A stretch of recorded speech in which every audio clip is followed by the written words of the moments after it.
What is up? It's Khama Modise here with Bytes at the Local. Here with me today, I'm with my boy Case, the real artist right now. What's happening, boy? How you doing? Good in you, my G. I just want to let the audience know, first of all, what the fuck did you order, boy? So what I got here is ice cream and some chocolates and ice cream, chocolates, some nice coffee beans on top. I'm not gonna lie, the coffee beans on their own, they're very strong, but when you mix it with everything else, Yeah. it's amazing. Sorry guys, the tissue was a stunt double. We just hired them. Apologies. Now my boy, you know why we're here today. It's the invitational, but we want to talk to you, Case. Now, I've known you for the longest time, peeps. If you don't know, this guy and I go way back. Same thing, schooling, you know the vibes. And since I've known you, my guy, you've changed your name possibly 1,000,000 times. Not even just your name, your genre of music, your choice of production. You went from house to essentially rap to essentially R&B and rap, and I feel like that's your peak right now, boy. But if you can give us some insight, what's happening, dude? So I started off as Rose, right? And that's because of my boy in grade 8, if I remember correctly. Vuvu. All of us might know. Oh yeah, no, I know. So he used to call me Ricky Rose. I didn't really understand at the time because I didn't listen to Rick Ross because I wasn't heavy into it. But then he called me Ricky Rose and that stuck. So then when I started actually making music, I was like, damn, you know, that actually goes well. Rose will actually rock well for the sound and everything that I'm doing. Yeah, for sure. So then I used that. And then I had to switch it up because there were some complications because I wanted to use my real name in my song, but at the same time I didn't want to use like my actual name. Yeah, I feel that. Lowercase was complicated. Had to switch to Case. And I feel like that's honestly the top of the freaking shop, bro. That's on top of everything. That's clean.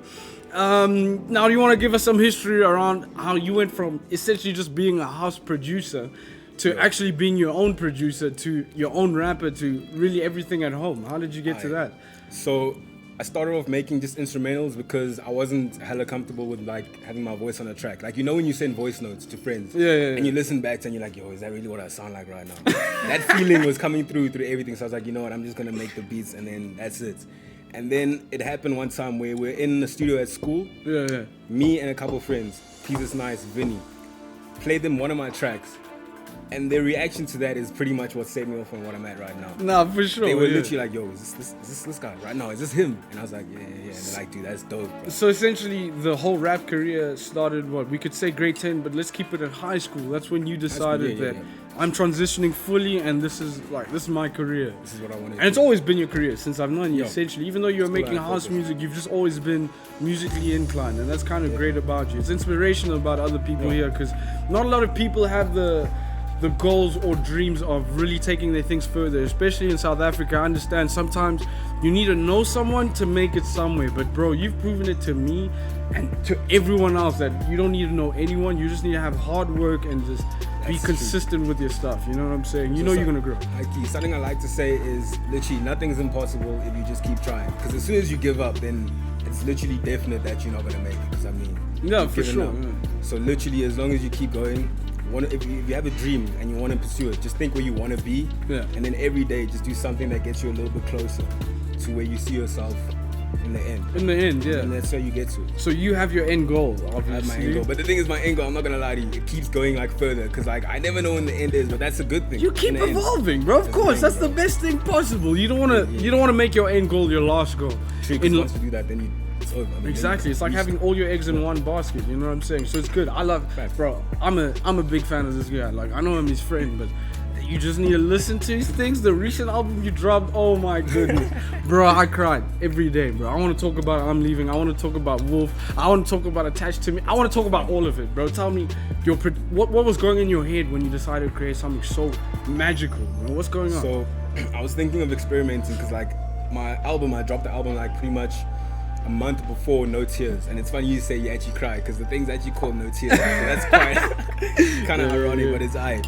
So I was thinking, I want to do something different because like there's no point in making what someone's already making because you may as well go listen to that artist then. Of course. There's two of us now, there's no point. So I thought, let me go a different route and pretty much put it all in. I even had some rock. I've never done like old rock in my music, but I actually went out on this. Hey boy, you killed it, bro. And that's like that the response was pretty fire. I was like, wow, people actually dig this, and like that was just me being what I like. I make what I feel, if that makes sense. And at that time I was feeling it's the best genre to get my emotions out. People liked it, and here we are. I'm sure you received all the messages I sent you after the drop of the album. Bro, we have a lot of relations in. We didn't stop life. talking. Yeah, We exactly. genuinely didn't stop talking. I saw you were the first one. You're the only one who gets my songs pretty much first, bro. Like, while I'm making them, I'll be in the studio like, yo, Now I'm blessed. I don't Trust know how me. this sounds. Let me send it to my boy. Dude, I go crazy, and a lot of the time you hear me say, dude, I relate to these lyrics cause. And I don't know, people don't know, but we kind of do share similar birthdays. I mean, you and I are Scorpios, you know, Scorpio season for life. Come I think on, we're give me some, rocking. We rep Scorpio season heavy, bro. No, we are the Heavy. rappers of We literally, Scorpio. like the only person, actually not even Drake, to be honest. Yeah, nah, I would he's- call him out right now, like Drake, bro. We're repping this thing more than you, my guy, more than you, bro. Shout him right now, that's what I'm saying. Done. But of course, when you're busy making those tracks, bro, I relate to it so much. Recently, you've dabbled into kind of making some, I guess I won't say romantic, but essentially some, Drake vibes. You know, couple music. You know the vibe. What's going on about there, that. dog? So it's literally when I say I make what I feel, I genuinely make what I feel. Like I could be trying to make a heavy deep track on one night, right? Yeah. And then I might get a text from someone saying so and so, and then my whole vibe changed. I'm like, you know what? I can't actually do this now. Had to switch it up, and that's where those songs about. I'm not gonna mention names because I'm not giving out any clout to these girls. Who, No low-key clout. hurt me, you Cancel, know? cancel. You know the vibe. So yeah, but then that's literally what happens. I pretty much write how I feel. There's a lot. Like if you had to read my messages, you'd see where these songs came from. No, for sure, yeah. Pretty much, you know. And then it seems like you're going through some serious hardship, but because of you, I'm able to get through it, bro. And I'm sure everyone else that's listening Do to the songs you, exactly. It's Turn a negative into a positive. exactly, Always. bro. If everyone can relate, especially with someone as big as you, it seems like shucks, I may be doing something right, because it seems for everyone your life is going in order.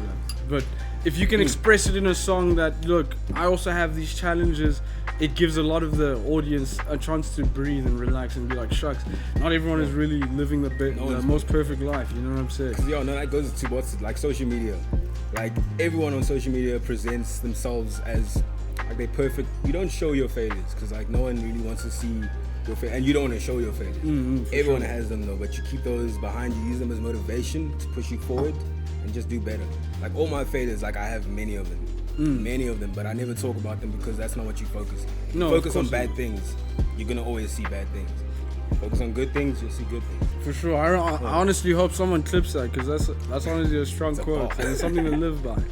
Nothing's really easy. It doesn't get handed to you, and I understand that totally. Now, we have something coming big from you. I assume maybe a mini performance or whatever. Might, bro. Do you want to give us a taste, what to expect, what projects you have coming up right now? So you've obviously heard them because I literally sent you. You probably know the tracks better than I do. Yeah, I do. I don't this want to point. brag. I do. But the tracks we got, they're fire. They're definitely fire. You're definitely gonna hit with these. You excited to just let everyone hear it? You got anything like some heavy business coming up soon? Any announcements? What's happening? So right now, I've got a album out called No Tears. Hey, please do your best. Download that, yo. It's fire. And I got another track coming with hopefully Skills, which will be a whole nice vibe. Like that's the kind of vibe that I've been talking about. Yeah. And that's me exploring and going into a different genre as I do. Cause like I can't stay in one genre. Like I don't know. I usually tell myself, yo, what genre am I rapping in right now? What genre am I singing in? But it's not about that. It's pretty much about just having a vibe, feeling yourself on the track, telling your story, and just enjoying it. And when people relate to it, you know they're genuine because you being genuine in the track. For sure. So the tracks that I got coming out now are pretty fire. I think I got one called Ghosted, which you can pretty much tell it's been ghosted. So I mean, you know the vibes on that one, but that's a secret. That's for later. Yo, but I can keep asking you questions the whole day today, but the audience is excited to see what you got coming up. Yo, guys, please expect a young performance from Case coming up soon, and thank you for the interview, boy. But I know we're trying to finish this ice cream, so yo, let's eat, good, dog. bro. This thing's good, bro. Bless, boy.